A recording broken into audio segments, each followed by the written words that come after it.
Setelah seminggu kemudian, si mama nih posisi gitu lagi mandi ya kan, lagi mandi, dia terpleset di kamar mandi.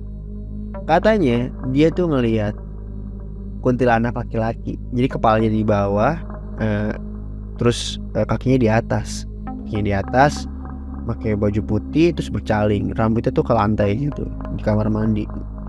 Dan ketika dia pas mau ini ngelap apa namanya, eee, mau ngelap badannya gitu pakai handuk, itu tuh kuntilanak yang ngeliatin ya gitu dari atas, jadi ngerangkak gitu kayak cecek.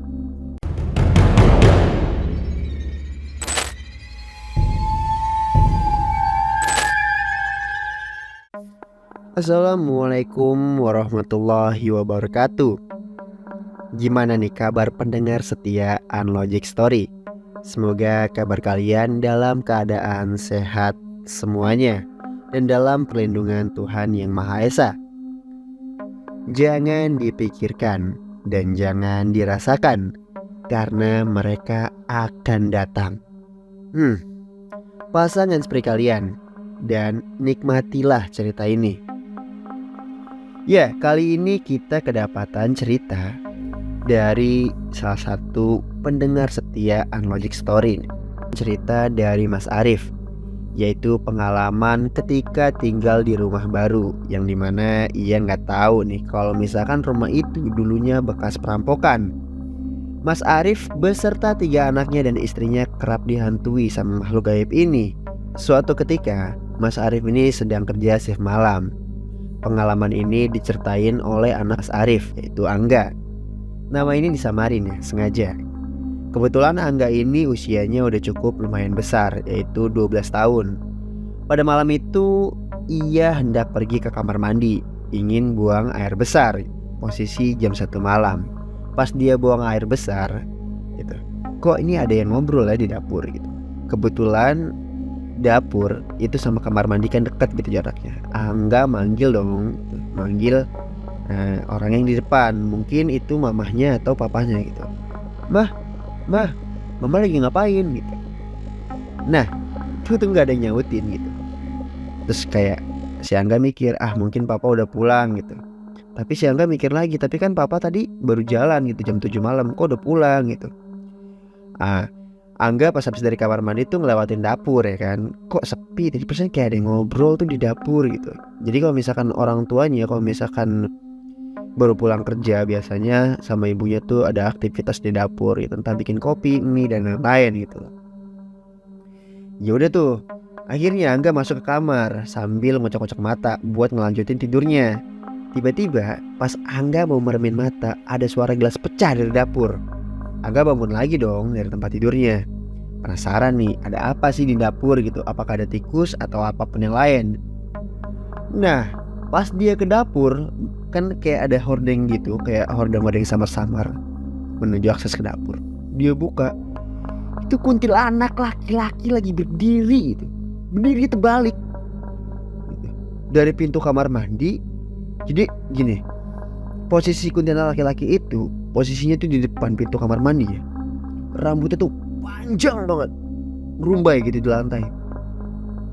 Terus bercaling sambil ngeliatin si Angga gitu. Sontak si Angga tuh teriak, "Mama, mama!" gitu. "Mama!" gitu. Akhirnya mama itu keluar dari kamar ya kan. Kebetulan adiknya Angga ini kan kembar gitu, perempuan, dan baru berusia 4 tahun. Kenapa gitu, kata si mama ini. "Ada setan mas, serem banget." "Di mana?" gitu kata mamanya. "Di dapur." Ya udah tuh, akhirnya mamanya nyamperin tuh. "Mungkin kamu mimpi kali gitu, mungkin kamu nih ngigo gitu." "Enggak mah, aku nggak mimpi, aku ngeliat mah beneran." Ya udah yuk tidur lagi yuk gitu. "Makanya kalau misalkan kamu mau tidur jangan lupa baca doa gitu." Ya udah, akhirnya si Angga tuh cerita tuh kalau dia ngedengerin gelas jatuh tadi kan. "Mama nggak denger apa-apa gitu." "Iya, tadi mama juga ngobrol di dapur." "Hah? Mama lagi ngelonin adik kamu di kamar, mama tidur sama adik kamu gitu," kata mamanya kan. "Angga takut mah, mending Angga tidur sama mama aja dulu deh gitu." Yaudah yuk tidur. Akhirnya tidur tuh satu kamar mereka tuh, Mama, Angga dan adik-adiknya. Akhirnya Mas Arif pulang tuh pagi kan. Diceritain lah tentang si Angga, kalau si Angga tuh ngeliat kuntilanak laki-laki itu di rumah itu. Mas Angga ngeliat kuntilanak laki-laki. Si Mas Arif ini sontak dong. Ah, yang bener mah gitu. Iya mas, kata istrinya kan. Ya udah akhirnya Mas Arif ini coba nih minta bantuan nih sama temennya gitu buat ngilangin makhluk gaib itu. Nah setelah dilihat sama temennya Mas Arif, Putri Terawang nih, wah Arif, di rumah nih udah lama kosong ya. Iya sih udah 4 tahunan gitu kata si Arif. Cuma senyum-senyum aja tuh temennya Mas Arif itu. Ya udah dulu itu. Akhirnya sama Mas Arif itu keesokan harinya dibawain air doa tuh untuk disiramin ke rumahnya Mas Arif itu gitu. Biar setan-setan itu nggak penasaran di rumah itu gitu. Akhirnya diadain lah semacam syukuran sama warga-warga sekitar gitu, untuk pengajian lah, bagi-bagi berkat gitu, kayak semacam itulah pengajian. Ya udah tuh. Nah malam itu tuh kayak dingin banget gitu, hujan angin gitu kan. Wah udah kayak bisa dibilang gede banget deh anginnya gitu. Hordeng tuh di jendela itu sampai keangkat tinggi banget gitu. Karena angin yang nembus dari ventilasi itu gede banget. Angga tidur di kamarnya gitu. Akhirnya si Angga tuh nyamperin tuh ke papanya, "Pah, Angga takut Pak sendirian. Angga boleh nggak tidur di sini?" "Ya udah, kamu sini aja nih sama papa," gitu. Hujan itu tuh nggak reda-reda tuh sampai malam tuh. Suara gerimis masih aja tuh kedengeran tuh. Mas Arif coba nih buat meremin mata gitu. Tapi si Mas Arif ini ngedenger kayak ada suara orang nangis dari luar kamarnya. Tepatnya sih di dapur itu gitu. Penasaran dong. Akhirnya Mas Arif nyamperin tuh suara asalnya dari mana ya gitu. Pas dia pergi ke dapur tuh gak ada apa-apa, sepi banget. Ngerasa gak bisa tidur nih. Akhirnya Mas Arif bikin kopi lah buat relaxing pikiran gitu sambil ngerokok di ruang tamu. Nah kisaran beberapa menit dari situ, pintu depan itu digedor kenceng banget. Mas Arif sontak kaget tuh. Dia buka pintu tuh buat ngecek kondisi gerimis itu tuh gimana ya, kayak creepy banget gitu. Suara gerimisnya tuh kegenteng tuh. Oh suaranya. Yaudah Mas Arif takutnya tuh ada orang jahat, perampok atau apalah gitu, modus-modus gitu kan. Dengan memberanikan diri, Mas Arif keluar tuh buat lihat ada orang apa enggak gitu kan. Nah pas Mas Arif itu keluar, ternyata ada sosok kuntilanak lagi nih. Cuman kuntilanak ini itu berbentuk perempuan. Dia diem aja tuh di depan pagar. Pas ditegesin kuntilanak itu tuh hilang. Mas Arif langsung lari tuh ke dalam kamar. "Kenapa Pak?" "Udah nggak apa-apa. Udah tidur gitu." "Kenapa?" gitu. Mamahnya tuh makin penasaran si istrinya itu. Nah sampai pagi juga Mas Arif tuh nggak cerita tuh. Dia langsung kerja segala macam gitu. Angga yang sekolah pagi tuh akhirnya jalan tuh, dianterin kan sama Mas Arif sekalian jalan kerja. Nah akhirnya si mama nih bertanya-tanya nih, itu kenapa gitu ya si papa semalam gitu. Ya udahlah dia nggak hirauin. Kira mama kan ada kesibukan tuh di dapur. Dia kesibukan buat masak apa segala macam, nyuci dan lain-lain gitu. Nama adik kembarnya ini ada si Alfa dan si Alfi. Kebetulan si Alfa sama Alfi ini lagi main di halaman gitu. Alfi kedapatan teman baru tuh, udah ngobrol tuh sama si Alfa. Ngobrol sama orang yang gak kelihatan. Dari jauh tuh kayak, kok anak gua ada yang aneh nih gitu. Kata si mama ini. Kayak ngerasa kok janggal gitu. Yaudah si mama ini sambil kayak motongin ini wortel gitu. Terus dia keluar. Nah kan kalau bisa dibilang istrinya Mas Arif tuh dia bisa bilang multitasking lah. Sambil masak bisa juga sambil nyuci. Karena kan nyucinya pakai mesin cuci gitu kan. Alfi tuh nuntun sesuatu tapi gak kelihatan. Dia bilang gini, sini masuk gitu. Gak usah malu, ada mama aku gak galak kok gitu. main sini gitu. Nah aku juga punya boneka. Si Alfi tuh masih di luar gitu, belum masuk karena dia masih kayak kemasin barang-barangnya lah. Kata si mama, Alfi kamu ngapain? Kamu sama siapa? Ini mas sama Rara, sama Kak Alfa. Rara siapa? Mama nggak ngeliat. Kata istrinya gitu, kata istri Mas Arif nih si mama. Dia rumahnya dekat sini mah. Rara mau kemana? Gitu kata si Alfi kan. Rara tuh lari. Pas si mama samperin Alfi. Alfa yang di luar. Alfa tuh kan lagi ini kan, lagi beresin mainannya buat masukin ke dalam. Rara mau kemana? Gitu kata si Alfa. Nanti main lagi ya gitu. Nah si mama tuh makin stres tuh. Kok cobaan ganti nanti ya, dia bilang gitu. Akhirnya keesokan hari lagi Mas Arif manggil lagi nih Pak Ustadz buat doain rumah itu. Dibuatlah air doa lagi nih sama Pak Ustadz itu, disiramin ke seluruh pagar rumah itu. Tetap aja gak membuahkan hasil. Masih ada aja nih kejadian horor di rumah itu. Nah Angga tuh kesurupan.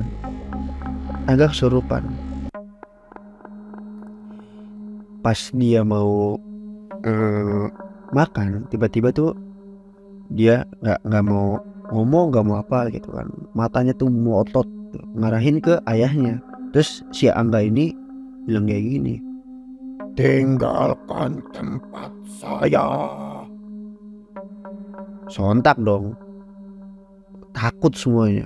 Terus akhirnya ada salah satu orang yang bisa buat ngurus kayak hal-hal gaib gitu. Terus dia bilang gini, rumah ini itu bukan tempat kamu lagi. Rumah ini sudah dibeli sama pemilik barunya. Jadi kamu jangan ganggu mereka gitu. Ini rumah saya gitu. Tetap aja itu dia ngotot kalau misalkan keluarga Mas Arif harus keluar dari rumah itu. Nah si Angga nih itu tuh ngancurin beling gelas yang dia pegang ke lantai gitu. Dan belingnya itu dipegang sama dia, bahaya banget. Pengen dimakan gitu. Kira dipegang semua tuh tangannya, kakinya gitu sama tetangga yang ada di sekitar situ. Setelah dipegang gitu kan, udah tuh akhirnya setelah dipegang itu tuh dia lemes, gak bisa bangun. Akhirnya besok tuh pucat semuanya. Besokan harinya masih tetap kayak gitu, tapi posisi diikat ya kaki sama tangannya. Ayahnya ini Mas Arif cuti kerja, nggak masuk kerja karena anaknya lagi dalam kondisi kayak gini dong. Ya udah tuh, setelah didoain dan segala macem, Angga sadar gitu. Nah akhirnya istrinya Mas Arif tuh seneng tuh ya kan, alhamdulillah anak gue udah sadar nih. Nah untuk kedua hari berikutnya, semua anak dan istrinya tuh nggak tinggal di situ, tinggal di mertuanya dulu, di mertuanya Mas Arif. Mas Arif kira melakukan kayak semacam ritual gitu di rumah itu sama teman-temannya ini, teman-teman yang bisa buat ngusir hal gaib lah gitu. Ya udah, kira dia melakukan itu, alhamdulillah nih ada kemajuan gitu, setannya nggak ada lagi gitu, kata teman-temannya Mas Arif gitu. Ya udah, karena dari 3 hari itu Mas Arif nggak digangguin kejadian aneh, dibawa lagi lah istri sama anak-anaknya ke rumah itu gitu. Nah pas udah dibawa ke rumah itu gitu, yang lebih lucunya lagi, Alfi sama si Alfa ini sempat hilang. Jadi kejadian spesifiknya tuh kayak si Alfa sama si Alfi ini jam 5 sore main gitu, main ke kebun. Dia ketemu lagi nih katanya sama temennya itu yang namanya Rara ini yang gak kelihatan gitu. Dia diajak ke satu rumah yang gede banget gitu, kata si Alfi. Dia di sana tuh dikasih boneka, dikasih mainan-mainan yang lucu gitu sama si Rara. Nah sempet heboh kan gitu. Warga sekitar akhirnya nyari tuh si Alfi sama si Rara, ketemu di pohon beringin ada di sekitar rumah itu. Posisinya tuh emang di situ ada kebun ya, bisa dibilang pinggir kali, depannya tuh masih kebun banget. Dan jadi rumahnya tuh kafling gitu, masih jarang-jarang rumah lah. Ya udah tuh, Akhirnya si Alfi sama si Alfa ketemu gitu. Udah gak ada kejadian aneh lagi. Setelah seminggu kemudian, si mama nih posisi gitu lagi mandi ya kan, lagi mandi dia terpleset di kamar mandi.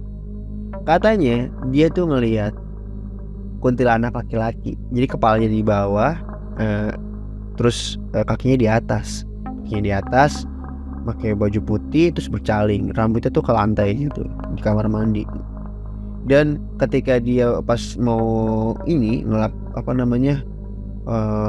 mau ngelap badannya gitu pakai handuk, itu tuh kuntilanak yang ngeliatin ya gitu dari atas, jadi ngerangkak gitu kayak cecek. Dia sontak dan kepleset. Itu tuh serem banget sih pasti. Ya udah, akhirnya setelah terpleset, traumatik banget sih ya untuk istrinya Mas Arif ini. Dia nggak mau tinggal di rumah itu lagi tuh. Akhirnya dia nggak mau karena ngeliat itu. Ternyata yang diomongin sama si Angga ini bener kenyataannya, ada kuntilanak laki-laki. Ya udah, akhirnya si mama ini, si istrinya ini untuk sementara dia tinggal di rumah di rumah ibunya gitu, mertuanya Mas Arif sama anak-anaknya. Kebetulan rumahnya emang rada jauh sih dari rumahnya Mas Arif. Masalah itu udah clear, mama udah sembuh dari segala masalah-masalahnya yang dia terpleset di kamar mandi.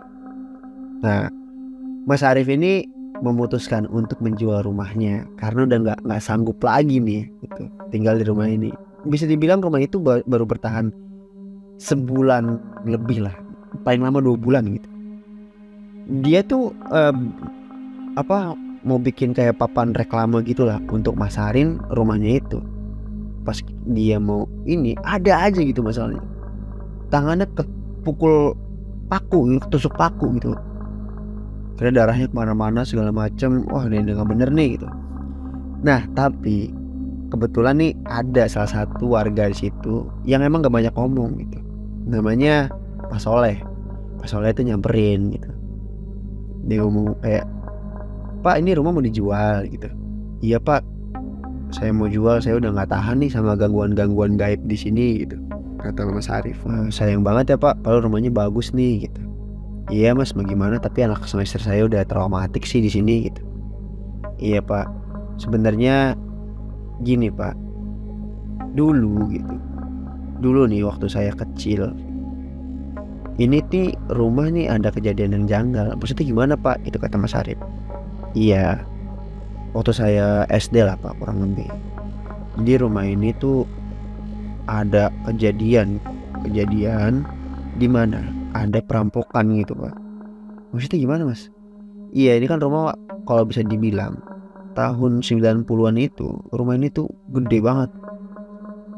Gede dan bisa dibilang rumah yang paling kaya lah gitu di Kafling ini pada eranya." Ya udah gitu kan. Terjadi perampokan, gimana maksudnya Mas? "Jadi rumah ini tuh dulunya bekas perampokan Mas," gitu. Pas Soleh ngomong gitu. "Maksudnya gimana Mas?" "Iya, jadi waktu saya SD tuh, saya tuh tahu kalau rumah ini dulunya bekas perampokan, karena kan warga di sini kan hampir rata-rata kan warganya baru ya Mas, baru bangun rumah di Kafling ini. Jadi tahun 90-an itu rumah ini nih rumah yang paling megah Mas di antara kita semua pada masanya ya. Karena dulu kan rumah tuh jarang yang mepet-mepet, jadi satu Kafling tuh satu, terus kebunnya besar gitu. Saya inget banget dulu satu keluarga tuh itu dibunuh Mas, yang saya tahu itu dimana tuh satu keluarga dirampok, semuanya meninggal, istri sama anaknya tuh meninggal di tempat dan suaminya meninggal pas perjalanan ke rumah sakit. Jadi mereka tuh ditusuk gitu pakai pisau itu, sebagian ada yang kekerasan juga lah gitu. Nah, suaminya tuh ditembak pakai pistol saat perampoknya tuh lebih dari 2 gitu Mas. Tapi nggak ada yang cerita ke saya Pak, kata Mas Arif gitu kan. Ya kan karena warga-warga di sini kan semuanya kan baru Mas. Jadi bisa dibilang yang paling lama itu ayah saya, kata Pak Soleh gitu. Karena ayah saya kan tinggal di sini di tahun 70-an. Ya kebetulan ayah saya udah almarhum Mas. Oh gitu Pak. Ya pokoknya mas saya nggak apa-apa Pak, jual rugi gitu, kata Mas Arif gitu kan. Yang penting anak istri saya selamat dari teror tergila ini Pak. Saya udah nggak kuat gitu. Ya udah tuh. Akhirnya Mas Arif memutuskan untuk tidak tinggal di situ lagi dan menjual rumah itu dengan harga rugi. Nggak ada kelanjutan cerita seperti apa lagi. Itu hanya Mas Arif yang tahu rumah itu laku atau enggaknya. Rumah ini terletak, ya gue kasih tahu tempatnya aja nih, ada di daerah Bekasi, Bekasi Kabupaten. Tapi nggak bisa disebutin nih nama, alamat lengkapnya di mana gitu. Karena ini bisa merugikan salah satu dari anggota keluarga ini. Itulah cerita singkat dari Mas Arif terkait rumahnya yang sangat angker. Bila mana ada kesalahan dalam membacakan cerita ini, mohon maaf ya. Terus dukung channel ini agar kita mendapatkan cerita-cerita horor yang menarik nih, seperti Mas Arif ini, untuk menemani waktu luang kita. Ini terima kasih banget nih untuk Mas Arif yang udah memberikan cerita yang sehoror ini gitu. Semoga Mas Arif diberi kesehatan selalu ya sama Tuhan Yang Maha Esa.